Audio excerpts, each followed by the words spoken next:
dicho al principio de la misa, hoy la Iglesia celebra esta fiesta de la Divina Misericordia instituida por San Juan Pablo II, que no fue casualidad, murió justamente la víspera, es decir, el sábado, ya litúrgicamente fiesta de la Misericordia. Así que hoy, cómo no, le tenemos muy presente en nuestro recuerdo, en nuestras oraciones, y nos encomendamos a él. Aquí tenemos, como sabéis, una reliquia de un cabello suyo que me regalaron a mí hace ya unos cuantos años en Roma, en el Vaticano.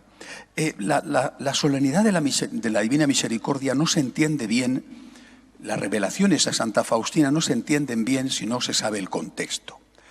Por supuesto, hay un contexto personal. Ella, como religiosa, una religiosa de no buena salud y con sus temores personales, como suele pasar a las personas buenas, que suelen tener mucho miedo al infierno porque son conscientes de sus pecados, aunque sus pecados comparados con los nuestros puedan parecer una broma, pero a ellos les parecían, a ella concretamente, le parecían cosas muy serias, muy graves, como le sucedió, por ejemplo, le había sucedido antes a Santa Teresita de Lisieux.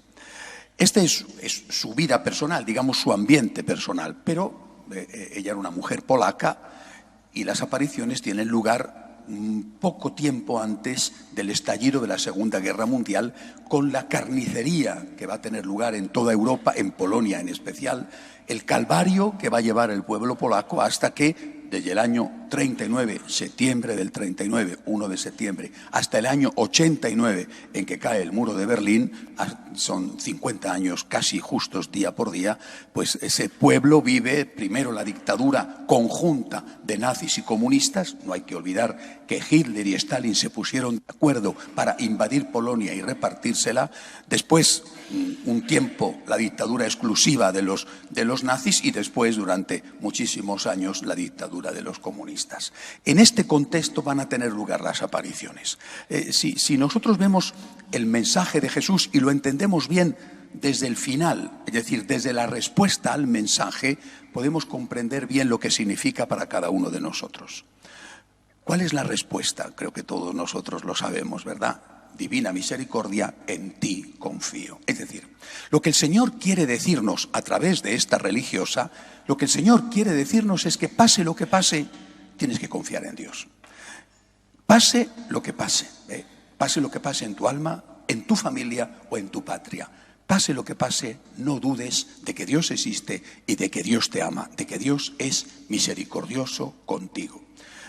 Empezamos por lo íntimo, por el alma. Las personas con una sensibilidad, es decir, las personas con conciencia, no los que han abotargado, drogado, adormecido su conciencia. Las personas que tienen sensibilidad distinguen el bien del mal, y cuando hacen el mal tienen conciencia de culpa. Cuando amas a Dios, aunque solo sea un poquito, creo que ninguno de nosotros puede decir que ama a Dios, pero sí que queremos amarle, y que quizá le amamos un poquito. Te duele enormemente cometer un pecado, no solamente por el miedo al infierno, que también, sino porque te duele ofender al Señor, y te humilla además volverle a ofender cuando has hecho el propósito sincero, en la última confesión, por ejemplo, de no volver a cometer ese pecado, y sin embargo vuelves a cometerlo, el que sea, el carácter, por ejemplo, o la pereza, lo que sea. Vuelves a cometer el pecado y eso te humilla y al final también te desespera. Y tienes la sensación de que no tienes remedio. Y a veces esa sensación acentuada, repito, por la reincidencia del pecado, te lleva a rendirte. ¿Para qué voy a seguir luchando si no tengo solución? En algunos casos extremos lleva, por ejemplo, al suicidio. Y esto es cada vez más frecuente entre los jóvenes, por ejemplo. Lo que pasa es que las cifras de suicidio juvenil no se publican porque se camuflan diciendo que han sido accidentes o otra cosa, ¿no? Pero se sabe cómo están aumentando el número de suicidios que entre los jóvenes, en buena medida por el hastío de la vida, de este tipo de vida, y también en algunos casos porque se encuentran ante situaciones que no consiguen resolver y se quitan la vida. Recientemente me hablaban de un muchacho ex drogadicto que había vuelto a caer y se había suicidado antes de volver a repetir el calvario para él y para su familia. Es decir, pierdes la esperanza, te rindes, y esa rendición es dejarte llevar por tus instintos. ¿Para qué vas a luchar? O bien, en algún caso extremo, repito, terminar con la propia vida. Primer mensaje, por lo tanto, en ti confío, Señor. No en mí, en ti, en tu misericordia, en ti. Pero para esto hace falta tener conciencia de culpa. Es decir, el único que va a pedir misericordia es el que se sabe pecador. Si abotargamos la conciencia, si drogamos la conciencia, si engañamos a la gente, como se hace en la reciente carta del Papa Emérito Benedicto XVI, describe cómo se ha engañado las conciencias de la gente con el hundimiento, dice él, la debacle de la teología moral desde los años 60. Si engañamos a la gente, hacen el mal, no es que hacen el bien, es que hacen el mal, pero no son conscientes de que hacen el mal. Al no ser conscientes no luchan por cambiar y ni siquiera piden perdón. ¿De qué van a pedir perdón si se consideran buenos? No pidiendo perdón, es obvio que no reciben el perdón. La divina misericordia no puede actuar con aquellos que no piden misericordia. Y no pides misericordia si no eres consciente de que obras mal. Si no eres consciente de que obras mal, no solo no pides misericordia, sino que no luchas por mejorar. Este es el veneno que se ha estado dando, repito, son palabras del Papa Benedicto XVI, el veneno que se ha estado dando al pueblo, dice el Papa en ese documento, a los pequeños, y explica, los pequeños no son solo los niños, los pequeños, dice él, son los creyentes comunes, el pueblo de Dios. El veneno que se le ha estado dando, diciendo que el mal no es malo y que Dios es muy bueno y que Dios no solo perdona todo, que sí es verdad, sino que lo tolera todo, que no es verdad.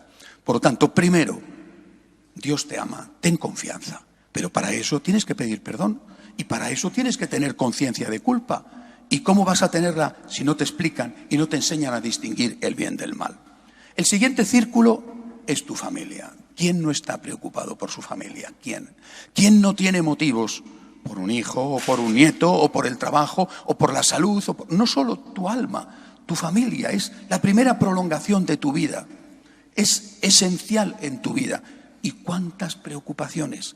¿Cuántas veces escucho a mamás, a papás, a veces abuelos, angustiados, no solo preocupados, angustiados por tantas cosas de los suyos que no pueden resolver, porque no puedes vivir la vida del otro? Tus consejos no han servido. El hijo, la hija, el nieto ha elegido un camino que te resulta horrible y que sabes por tu experiencia de la vida que es muy dañino para él o para ella.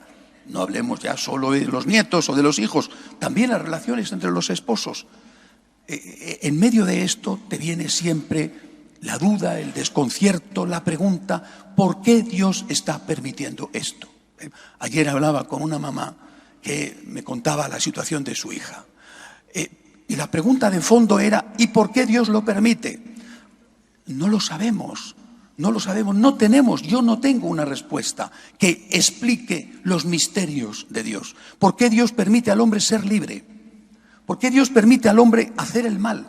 ¿Por qué Dios permitió a Adán y a Eva cometer el pecado original? ¿Por qué Dios permite que en un país como Venezuela haya un tirano asesino haciendo sufrir al pueblo de esta manera? No lo sé, no lo sé. Sí sé una cosa, si tú te rindes, si tú dejas de luchar, lo mismo en tu alma que en tu familia, entonces sí sé lo que va a pasar. Va a ir a peor, no va a ir a mejor. Se muere un ser querido, te enfadas con Dios, te alejas de Dios. ¿Va a resucitar esa persona que ha muerto? No, no va a resucitar, pero tú vas a estar más débil, vas a estar con menos fuerzas, vas a estar sin esperanza de poder volver a encontrarte con esa persona. Es decir, cuando tú te rindes y te alejas de Dios, entonces es cuando la derrota es completa. Y si miramos el tercer círculo, que yo creo que en el caso de las apariciones de Santa Faustina era el más importante, si miramos el tercer círculo, el de nuestro pueblo, el de la sociedad en la que vivimos, en aquel caso Polonia, a punto de ser crucificada por unos y otros, ambos dictadores, si miramos eso, pasa exactamente igual. ¿Qué sucede si te rindes? ¿Qué hubiera pasado si los polacos se hubieran rendido? Otros se rindieron, otros se rindieron. En Polonia no hubo rendición. Aquella gente aguantó. ¿Por qué aguantó? Porque creyó en la misericordia divina. Es decir, en medio de la oscuridad que duró 50 años, de la tortura, de las persecuciones, de los campos de concentración, donde, por ejemplo, murió el padre Kolbe. En medio de las torturas y de la angustia y de no tener para comer, esa gente siguió firme en su fe. No sé por qué Dios permite esto, pero yo creo en Dios. La divina misericordia no nos va a abandonar, aunque todo diga, aunque todo parezca que nos ha abandonado. Divina misericordia, en ti confío. En el año 89 tuve la suerte de ser enviado a Varsovia por el periódico ABC, para el que trabajaba, justo en la conmemoración del inicio de la Segunda Guerra Mundial, 50 años después. Qué impresión me hizo estar en Varsovia en esa fecha y ver la fe del pueblo polaco. He ido muchas veces después a Polonia. Y no creáis que con la llegada de la libertad, etcétera, los polacos han disminuido en su fe. Quizá un poquito, pero nada que ver con nosotros los españoles. Esa gente ha aguantado, esa gente aguantó. Qué iglesias llenas, esos jóvenes rezando, los obreros en aquel astillero de Danks, de rodillas en la misa. ¡Qué ejemplo! Esa gente aguantó. ¿Por qué? Porque creía que Dios no les había abandonado. Creo que esta es la enseñanza que hoy tenemos que sacar. En ti confío, Señor, en ti confío. Para mi alma, tengo solución, tengo solución. Esos pecados reincidentes tienen solución. La divina misericordia es más fuerte que el pecado. Tengo solución, en ti confío. Para mi familia no ha sido abandonada por Dios. Mis hijos quizá estén lejos, pero la semilla está plantada. Recordad la frase de San Ambrosio a Santa Mónica: no se va a perder el hijo de tantas lágrimas. Hay que seguir luchando, hay que seguir rezando y hay que seguir dando un buen ejemplo. Para nuestra patria, exactamente igual. Hoy es un día, después de lo que llevamos soportado, las encuestas, etcétera, etcétera, es un día de inquietud, es un día de temor. ¿Qué puede ocurrir? Es que está en juego incluso por venir la existencia de la propia patria. A mí me recordaba aquella frase que Escipión el africano dijo cuando conquistó Cartago: delenda es Cartago, muerta está Cartago. Viendo las ciudades de una colina, digo, se ha acabado. Y a mí me suenan estos días, cada día me sonaba la frase: delenda es España, muerta está España. Yo confío en Dios. Y si no tenemos la confianza puesta en Dios, perdemos todo, dejamos de luchar, y ahí es donde viene el problema. El día en que te rindes, el día en que dices: mi alma no tiene solución, mi familia no tiene solución, no merece la pena seguir luchando por mi matrimonio, no merece la pena seguir luchando por mis hijos, o mi patria no tiene solución, me rindo, ese día es cuando viene lo peor. Por eso, hoy, el día de la misericordia, tenemos que ponernos en manos de Dios. Cuando tengas dudas, cuando te parezca que Dios está durmiendo una siesta de la que no hay quien le despierte, cuando te parezca que no le importas, recuerda esta enseñanza: Jesús, en ti confío. Para mí, para los míos, para mi patria, Jesús, en ti confío.